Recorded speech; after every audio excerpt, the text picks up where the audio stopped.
Okay, hello everyone and welcome to day 3 of Advanced Security Cyber 2022. This day's this day's room is going to be about OSINT. Nothing escapes Detective McRad. So let's get started. As they are also trying to recover the compromised centergift.shop website, Alf Recon McRad is trying to figure out how it was compromised in the first place. Can you help him gathering open source information against the website? So the learning objectives of this room will be what is OSINT, the act of using docs to find specific information on Google search, extracting hidden directories through robots.txt file, domain owner information through UI's lookup, searching data from ACT databases, acquiring sensitive information from publicly available GitHub repositories. What is OSINT? OSINT is gathering and analyzing publicly available data for intelligent purposes, which includes information collected from the internet, mass media, specialist journals, and research, photos, and geospatial information. The information can be accessed via the open internet, indexed by search engines, closed forums, and even the deep dark web. People tend to leave much information on the internet as is publicly available and later on results in impersonation, identity theft, etc. OSINT techniques. Google Docs. Google Docking involves using specialist search terms and advanced search operators to find results that are not usually displayed using regular search terms. Alright, you can use them to search specific file types, cached versions of a particular site, websites containing specific text, etc.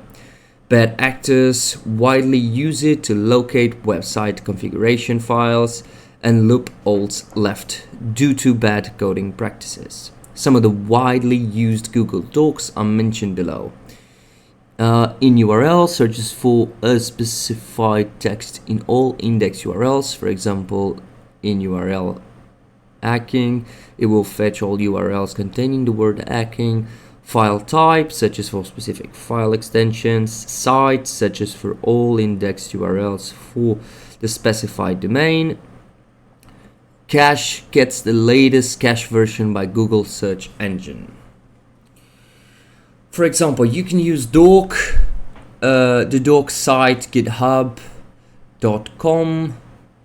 and then the DB password to search only in GitHub and look for the string DB password, possible database credentials. You can learn more about Google Docs through this free room. Alright. Bingo, we have identified several repositories with these database passwords. UI's lookup. UI's database stores public domain information such as registrants, domain owner, administrative, billing, and technical contacts in a centralized database. The database is publicly available for people to search against any domain and enables acquiring personal identifiable information, PII, against a company, like an email address, mobile number, etc.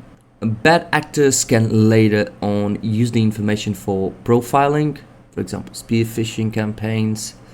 Nowadays, registrants offer domain privacy options that allow users to keep their UI's information private from the general public and only accessible to certain entities like designated registrars.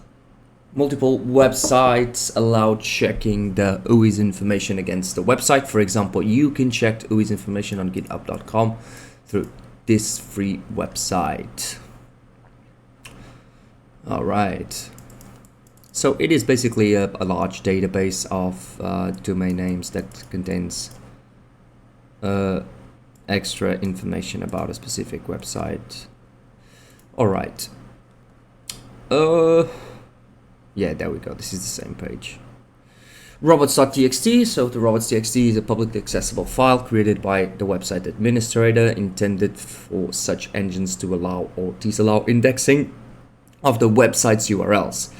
So robots.txt is a file used to control traffic of crawlers. Now, crawlers are used by search engines to look for the several URLs of a website. Now, robots.txt, it is not a defense mechanism, since Google and other search engines can still find your website through other websites if they just mention your website in clear text. So, but yeah, it is very useful to check this file in order to know allow and disallow directories of a specific website. Breach database search. This is very useful for everyone. I believe that everyone that is up to date in the cybersecurity world have used this website. If not, I highly recommend. So Hi have been Pewed contains a lot of breached information that has been released on the internet. So if you introduce your email account, it will provide you with extra information if your details, password, contact information have been leaked from a specific website or not. Nowadays, I believe that it even tells you the specific breach from where your information is from. So it is very useful for everyone. I personally go and check it often to see if any of my passwords or information has been leaked.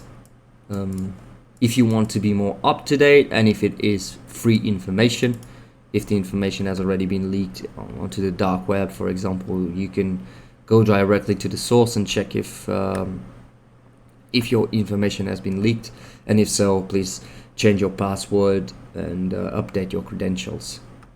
Searching GitHub repos. So this is hard to find information on this, because usually, or at least we want to think that developers are careful, but you know how this world is. So when you are targeting a specific website, it is very useful. It is very useful to check its GitHub repo if it's public, because you never know.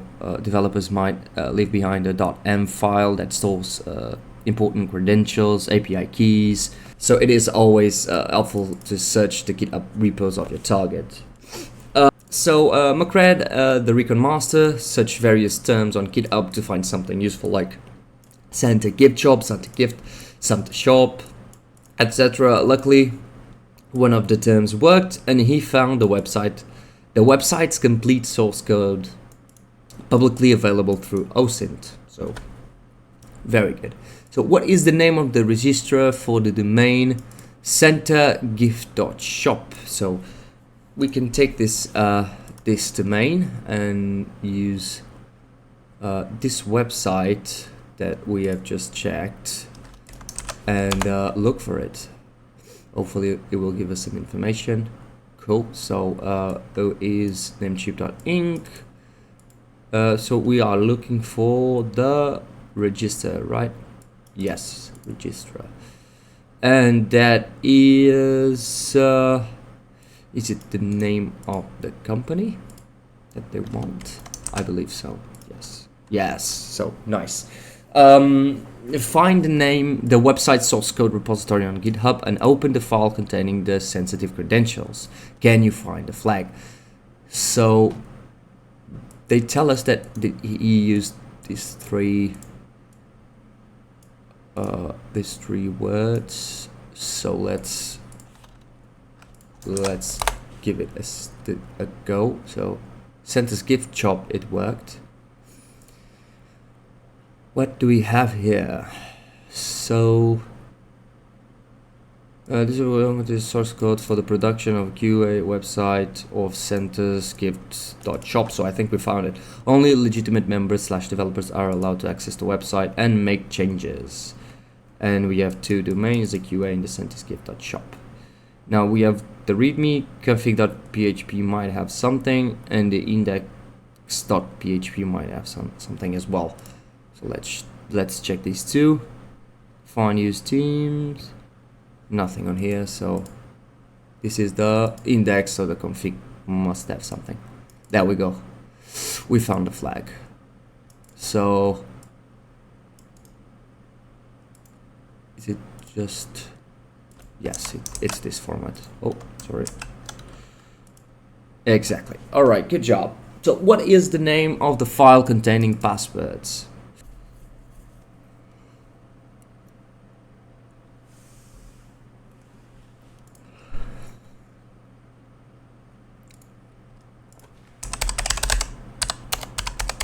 It's config.php. Yes.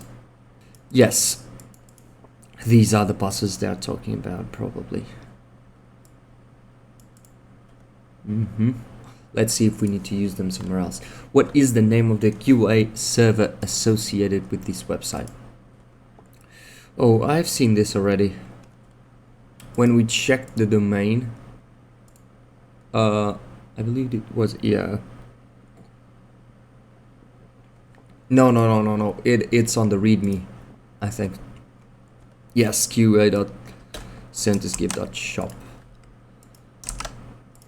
Yes. What is the DB password that is being reused between the QA and the prod environments? We have seen this already as well. DB password, it's this one.